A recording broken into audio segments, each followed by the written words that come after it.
বন্ধুত্ব হওয়ার পরে মির্জা ফখরুল কি কয় শুনেন। ভারত আমাদের প্রতিবেশী, সবচেয়ে বড় প্রতিবেশী, আমাদের বন্ধু।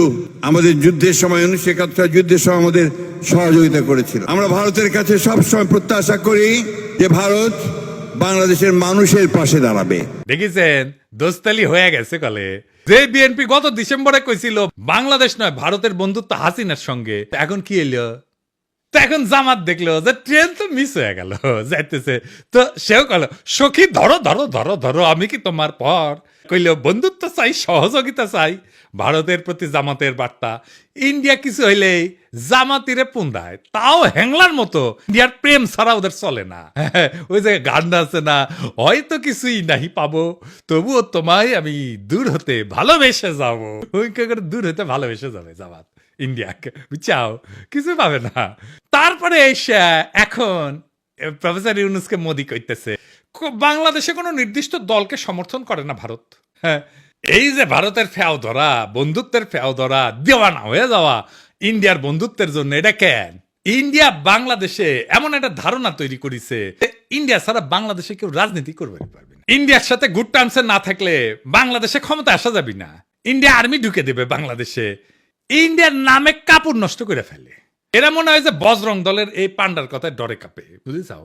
বাংলাদেশ এবং পাকিস্তানকে সারা পৃথিবীর মানচিত্র থেকে আমরা মুছিয়ে দেব। চট্টগ্রাম যদি ভারতে চলে আসে তাহলে কিন্তু বাংলাদেশের জন্য শুধু নয়, গোটা পৃথিবীর যারা বে অফ বেঙ্গল বা বঙ্গোপসাগরকে দখল করার চেষ্টা করছেন তাদের জন্য ভয়ঙ্কর চিন্তার কারণ হবে।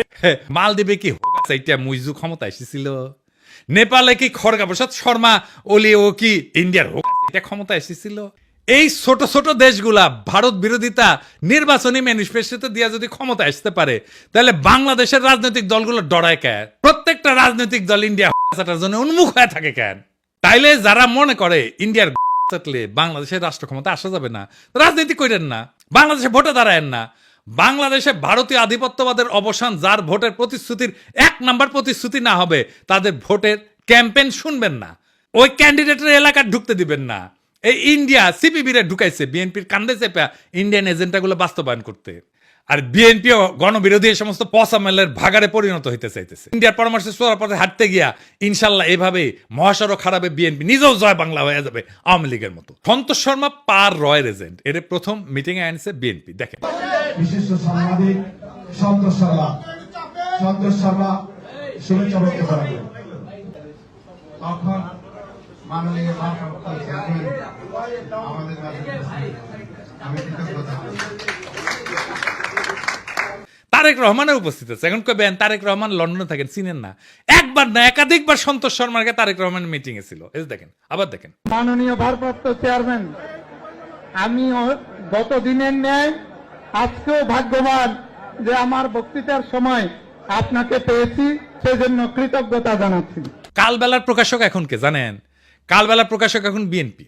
নুরুদ্দিন অপু তারেক রহমানের সাবেক এপিএস, এই কালবেলার প্রকাশক এখন সে। সন্তোষ শর্মা বিএনপির কর্মচারী, এখন রয়ের এজেন্ট হয় বিএনপির কর্মচারী। বিএনপি যদি এরপরও বলে ভারতের সাথে আমাদের সম্পর্ক নাই, তাইলে হবে উল্টা বিএনপি মূর্খসোদা সাপোর্টার গুলো বলে আমি নাকি রয়ের এজেন্ট। সন্তোষ শর্মা না, এই বিএনপি ক্ষমতাটা আসলে আওয়ামী লীগের মতো আলেম পেটাবে। হারুন ইজাহার রেডি হন, আবারও আপনার ধরবে। এই বিএনপি কি জিয়ার বিএনপি? এই বিএনপি কি খালেদা জিয়ার বিএনপি? এই বিএনপি কি আপনারা ক্ষমতায় দেখতে চান? আপনাদের কাছে প্রশ্ন রেখে গেলাম। আমি যখন টের পাইছি বিএনপি ইন্ডিয়ার কলেজে উঠিছে, তখন থেকে আমি প্রতিবাদ করে গেছি। আর বিএনপির নেতাকর্মীরা কয়ে গেছে বিএনপির পণ দেখে আমি আঙুল দিতেছি। দেশের স্থিতিশীলতা চাই না, আমি মবস্টার, দেশকে অশান্ত রাখতে চাই, যেন ইন্ডিয়ার সুবিধা হয়। সন্তোষ শর্মাকে স্টেজে আনলোকে জামাত। দেখেন জামাত হিন্দুদের নিয়ে প্রোগ্রাম করবে, এটা জিজ্ঞেস করে নিবে না জনকে যে কারে কারে ডাকা যায়? এইসব কথা যখন আমি বলি, বিএনপি জামাতের উভয় দলের কিছু কর্মী আছে বলে বিএনপির কি বুদ্ধি কম পড়িছে, তোর কাছে বুদ্ধি নিবে। জামাত কয় তুই কি মজলিসে শুরার সদস্য, যে তোর কাছে বুদ্ধি নিবে। তার মানে এরা আম জনতার কথা শুনবে না, আপনার আমার কথা শুনবে না।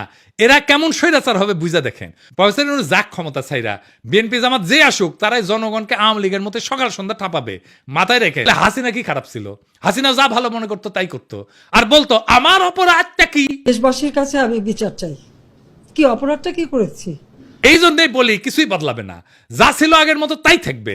আর একটা বিএনপি শাসন পাবো, ঠিক আওয়ামী লীগের মতো শাসন হবে। এরকম গুমখুন শুরু হবে, একইভাবে সিপিং গ্যাংয়ের মতো ঝাঁপায় পড়ে তারা। এখনই আমাদের প্রোফাইলে ক্ষমতা আসলে কি করবে সেটা দেখেন। জনগণ দেশ ওদের মাথায় নাই, ওদের মাথায় আছে ক্ষমতা। ক্ষমতায় যাবে আওয়ামী লীগের মতো। আওয়ামী লীগ একই সাথে প্রগতিশীল হবে, একই সাথে এমন কর্মী রাখবে যারা আমাকে রয়্যাল এজেন্ট বলবে অথবা মালাউন বলবে, তাদের রাজনৈতিক বিরোধিতা করি। আমি কয়ে দিলাম বিএনপি ক্ষমতা আসলে না, তারা আওয়ামী লীগের সাথে ডাবল দুঃশাসন দেবে, লিখে রাখেন। আমার খালি ডর প্রফেসর ইউনূস বিরক্ত হয়ে চলে যায় কিনা ক্ষমতা স্যার। এটা শুনেন কি করছে প্রফেসর ইউনূসের ক্ষমতা সম্পর্কে।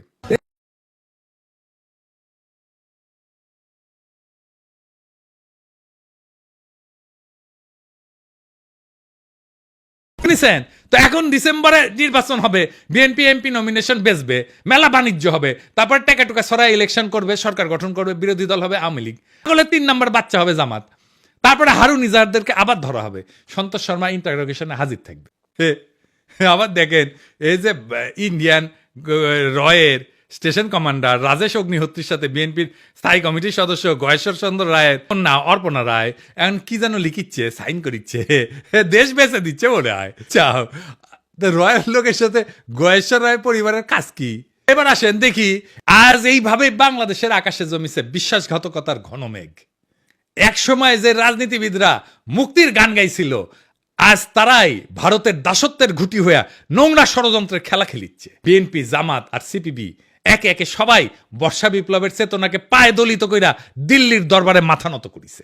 আমরা ঘুমন্ত না, আমরা কেবল ঝড়ের অপেক্ষায়, আমরা বিজয়ের জন্য আগায় চলছি। বজ্রকণ্ঠে ঘোষণা দিতে বর্ষা বিপ্লবের চেতনা অমর হোক, ভারতীয় আধিপত্যবাদের অবসান ঘটুক, ইনকিলাব জিন্দাবাদ।